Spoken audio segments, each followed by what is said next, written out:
afternoon. Wilkinson here. Today my guest is Charlie Harding. We met, I don't know, a couple years ago? Oh, yeah. It's been a few years ago. It was pre-COVID. We were talking about some of my photography stuff, and he had some of my work, and then I had him in one of my books that I did during COVID. But anyway, so I'm here with Charlie, and I think we're going to call this Reinventing Charlie or something, because he's been all over the map, and he's done everything but brain surgery, I think. So anyway, say hi, Charlie. Hi. How's everybody doing out there? We're fine. I answered for them. Okay, so... well, dig in and start somewhere. Just tell my listeners a little bit about your story. Gotcha. Well, Charlie Harding was born in about 2010, 2011. My real name is Charlie, or Charles, or Hey You, or Dude, whatever you want to call me. I created Charlie Harding to basically get into writing and then into the adult film industry. I was writing for a couple magazines, kind of local publications or, regional things. The World According to Charlie and advice column kind of stuff. And then was also doing some kind of art modeling, I guess you could call it. It wasn't porn. It wasn't fashion modeling and stuff, but it was photographers and painters and sketchers and things. And one of those guys sent some photos to a studio in California, and they're like, "Ooh, we want you to do porn." And I said, okay. I figured, what the hell? Let's give it a shot, see what happens. Was signed exclusively, and Charlie Harding kind of came into his own as a porn guy. Porn star for a few years, and, built up an audience, and built up my friends and my fans and everything. And then decided it was time to pivot, and move from the adult world into what I really wanted to be doing, which was mainstream acting, mainstream art, mainstream music, all that sort of thing. So when you got into porn, did you think that may hurt my real dream by doing that? Or I thought it was going to have a big effect. It would potentially be a detriment, because very, very few people have been able to go from an adult film world and do the crossover into mainstream. Right. It is extremely difficult. I would say in the gay porn world, I'm probably one of a half dozen that have made that successful transition. So I knew it was a calculated risk. But you're Charlie and you can do it, right? I can do anything. Okay. All right. So you're in that for a while. Mm-hmm.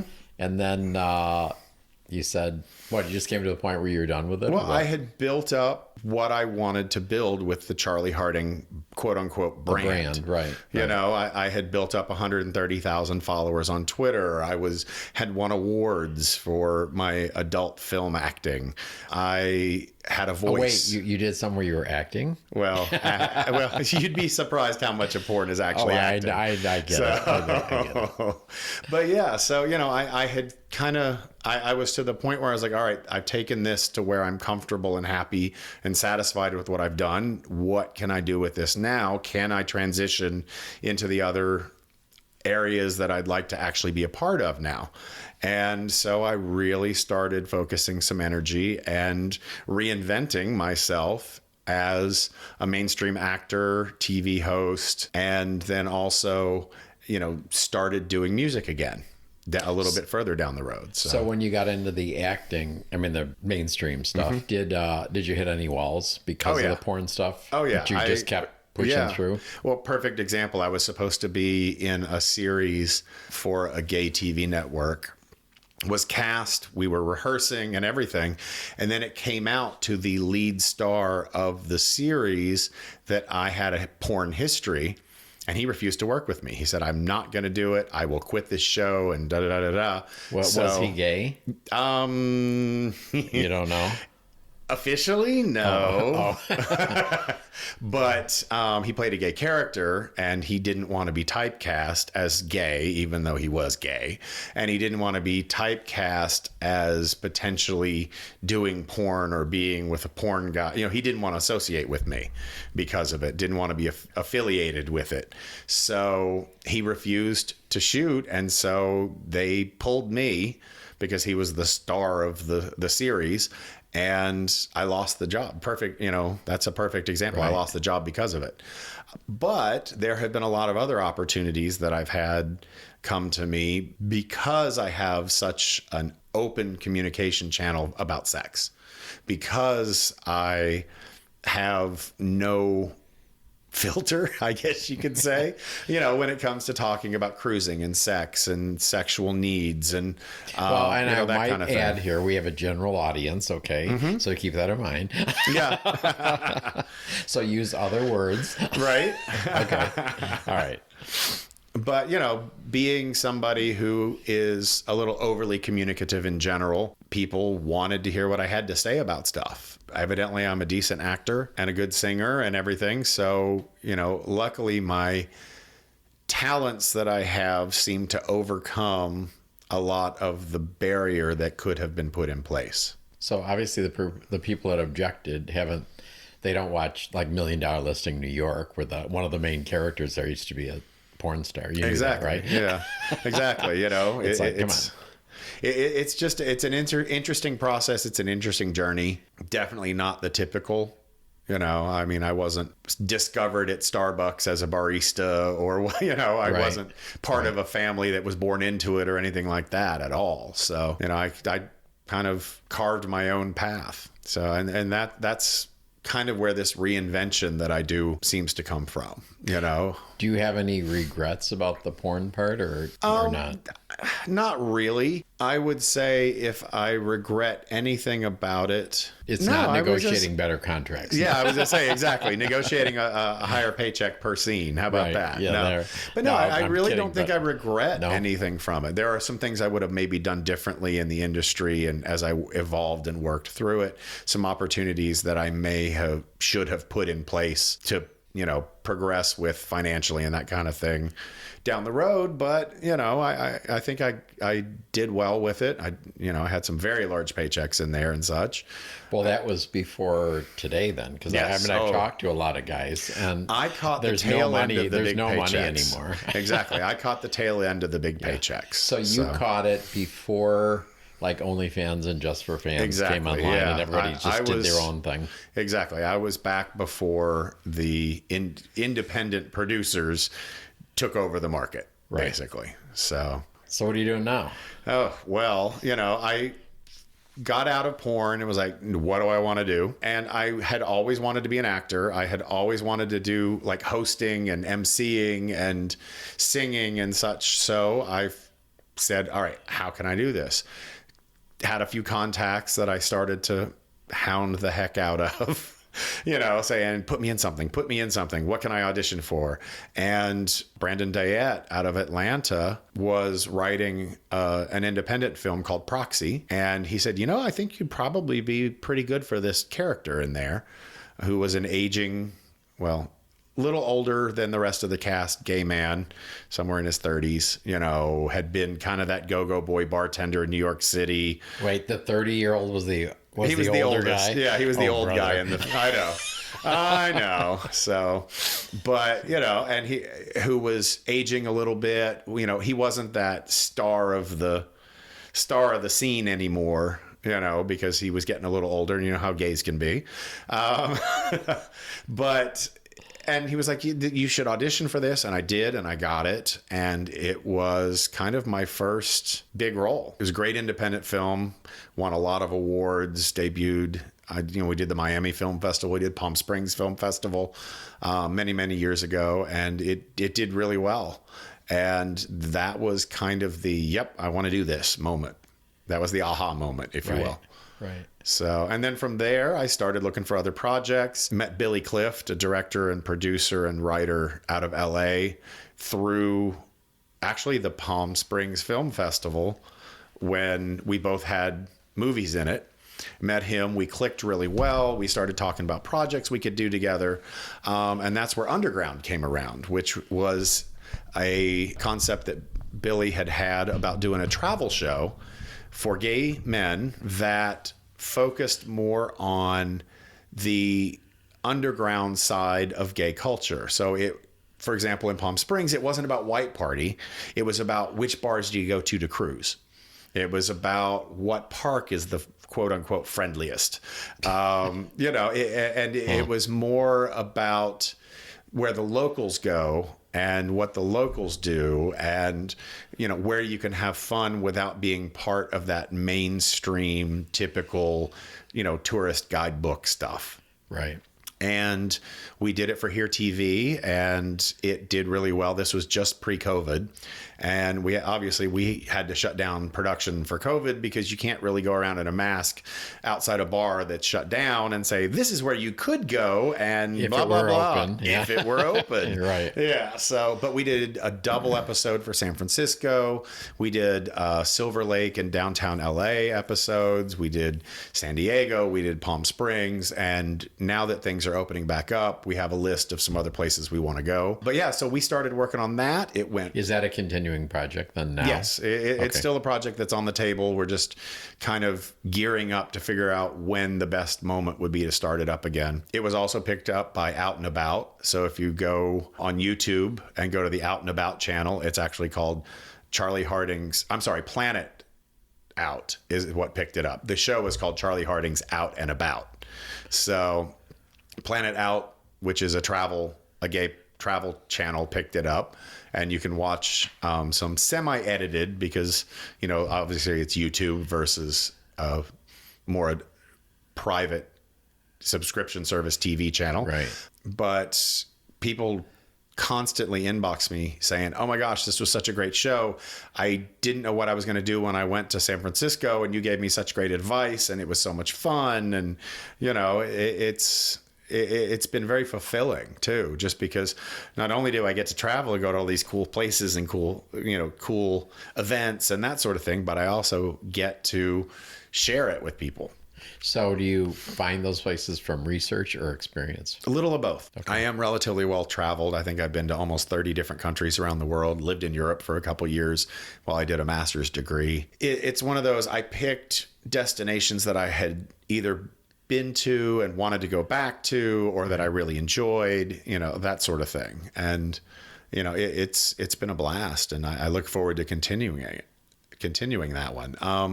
And from there, I've gone on and I've done some smaller roles in a few other films, mostly gay stuff. And like most recently, I just finished shooting miniseries that's also going to be on Here TV called Silverlake, which is kind of an homage to Tales in the City by Amistad Maupin, where I play one of the housemates.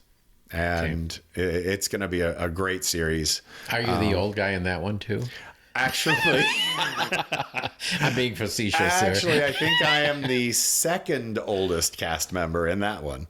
So, we'll see. Do these people not know that daddies are now in? I know. Well, that's why I'm in it. You're not a daddy. You're way too young for a daddy. I'm 48 years old, so I'm not as young as people think. All So, right. I'm definitely in the daddy realm at this point. So But we need to whiten up your hair a little bit. there we go. Add some silver streaks. There you go. But yeah, just shot that. Been doing music a lot too. That was another area that I had been interested in all the way back to high school, and had kind of let it fall away, and was like, you know what? This is another thing I'd like to reinvent myself into, is I want to start singing again. So I was lead singer in a band for a few years, and we produced an album and did a West Coast tour, and that was a blast. And then that ended, and I started just kind of piddling.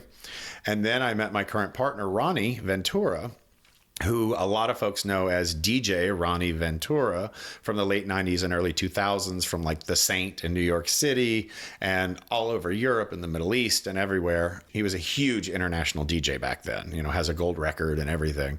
But he and I met to work on a music project, and then realized there was more to it than just the music. And like, for example, we just finished a song called Invisible Man, which is for a documentary about the unhoused coming out of San Francisco. So that should be out later this year as well. So we did. And unhoused is the new word for the homeless. new word for homeless, the homeless folks, that sort of thing. So, but yeah, so, that's taking off and being really successful. And, from there, I also just got cast in an opera.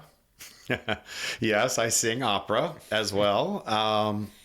But yeah, How do I put my rolling my eyes on the audio podcast? Right. It's like, you know. Okay, talk about that. What's that about? Yeah. So surprisingly enough, I was cast. It's a one-act chamber opera, immersive theater opera production where the cast actually performs through the audience. And it's set in a leather bar in Sweden. So yeah, you know. Did you have to go to Sweden to do it? I have been there, but not for this. not I think for we this, should right? go back and do some research because that would be a Really? lot of fun. But yeah, it's all about bondage. It's called Unbound, and it's coming up at the end of October, November during Pride season here in Palm Springs. So Wow. it debuted in Denver. This is the West Coast premiere. A really good friend of mine, Jerome Gentis with Tiger Bear Productions, is directing and producing. So they have a different cast in different cities? Different Is that how it cast in works? different cities. Okay. You know, our cast is all Californians, ranging from San Francisco to here. As it should be. So yeah, so you know, it's interesting because it's all about consent. I play Daddy Oscar is my name basically, and I'm the one who doesn't understand what consent means. Let's put it that way. And then it's about this gentleman's exploration of his submissive side. So your character's exploration? No, not mine. Oh, the main character okay. is basically finding out what it's like to be submissive. And I play one of the folks that he interacts with as this very dominant daddy who doesn't want to take no for an answer. So, you know, I mean, I'm not into bondage, but isn't it like a given that you have safe words and that well, kind you're of thing supposed still? to. And, you But know, this guy just didn't get it. my And this character just, you know, is you're going to do what I want you to do, ...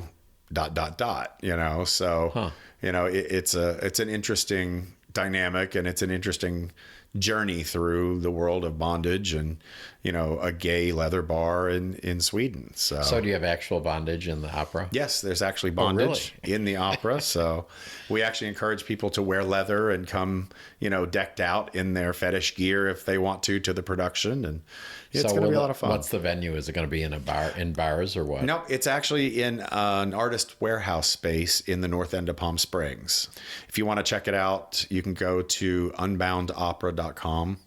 And we'll put all this. You'll give me the stuff, and I'll put it in the show in the episode notes for you. Yeah, but that's where you can kind of start to learn more about the when and the where and the why and the how and all that stuff. And Right. meet the cast, and it's going to be a very odd, very unique project, but a lot of fun. And a little intense. So, and that's one of the things I think I've always used when I was looking for something new to do or something interesting to get involved with, is things that are a little more unique, a little different. You know, I didn't want to follow the same old mold or path that everybody else did. Well, geez, everybody's been a porn star. Right? That's true. And an opera singer. That's true. That is very true. But I think that's part of the reason is I never put a no on anything. I'll try whatever. And sometimes it works, sometimes it doesn't. I throw everything against the wall. I see what sticks. And if it's something that I'm passionate about or super interested in, I'll push it and go for it and invest myself into it and see what happens. And sometimes it's something that lasts for 6 months and it was a neat little thing to try. And other times it turns into a life-changing experience. So, or a full-fledged career. So you never know until you try. It's kind of a cheesy little phrase, but it really means a lot. So we talked earlier, and I said that sounds very entrepreneurial to me. Throwing stuff against the wall is what they all do. I used to work for a Jewish multimillionaire entrepreneur outside New York City, and that's one of the things I saw there, is he would do like 10 things and one of them would be a hit. Yep. Yeah. Throw it all up there, see what starts to sparkle a little bit, and run with that. And then, when that one's either done or it turns out to not be what you wanted it to be, or, it's something amazing, keep it and then pick up the next one, and try that too.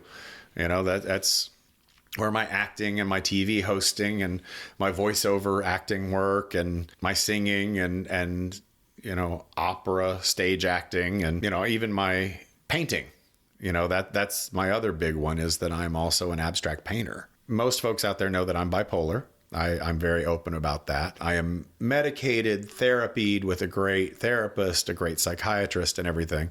So I have figured out how to overcome what could be a detriment and actually kind of turn it into a positive, because I take that manic energy that I get when I'm too hyper and I'm too unfocused, and I throw it all on canvas. So I tried to... Do you only paint when you're feeling that? No, I paint, a lot, throughout my regular months and regular moods and everything else. But I really produce a lot when I'm a little bit more on the manic side. Yeah. And now that when I finally got my medications in line, I was a little nervous as to whether I would still be able to paint, because, it was going to smooth out my mood. So I wasn't going to go up as high manic, and I wasn't going to go as far into a depression, but I was scared that I wouldn't have the creativity anymore. And turns out I still did. But yeah, I paint how I feel, and sometimes it's really energetic and aggressive and really bold colors, and other times it's kind of dark. So it just depends on the mood, and depends on the moment in my life and what's going on. And I try to interpret it and communicate it through canvas. So of all the things you've done, what are you most proud of? Surviving? No. And thriving. Let's put it that way. Surviving and thriving. Surviving and thriving. There have been a lot of things that everybody has had to deal with, especially in the gay community, going all the way back to HIV AIDS in the 80s and 90s. And then, look at the news over the past 5 years or something. There have been a lot of really crazy things going on, a lot of stress, a lot of anxiety that we've all had to deal with. And, it's one of those moments where you just kind of have to gird your loins and bolster your confidence in yourself and say, I'm going to not just make it through this, I'm going to make it through this and do amazing things. And that's what I've tried to do. I always say, I don't have to be the best at it as long as I feel satisfied in what I did and excited about what I did. So, because I'm never going to be the best singer. I'm never going to be the best actor. I'm not the best painter. But what I do makes people happy. It makes me happy. And it provides a voice, because, I like to be a voice. I've been called a role model a lot, which I hate that term. I just live my life. And if people want to take that and try to learn from my mistakes and celebrate my triumphs and stuff, that's amazing. But it doesn't mean that I'm a role model. It just means that I'm maybe a little too public with what I got going on. Do you have any regrets? No, I wish I would have had the opportunity when I was in middle school and high school to really study acting or the creative arts and that sort of thing more. I grew up in a small town in East Tennessee where, you either played football or you were a nerd. That was kind of the local. So which were you? Oh, I was a total nerd. I weighed 150 pounds. Seriously? Yeah. Everybody asked me if I played football because I weigh like 225 pounds now. Right. But back then I was this little skinny gay kid that got bullied every day. I wasn't out at all, but everybody knew anyway. Have you gone back for like any reunions to beat the shit out of them? No, I should though. I totally should.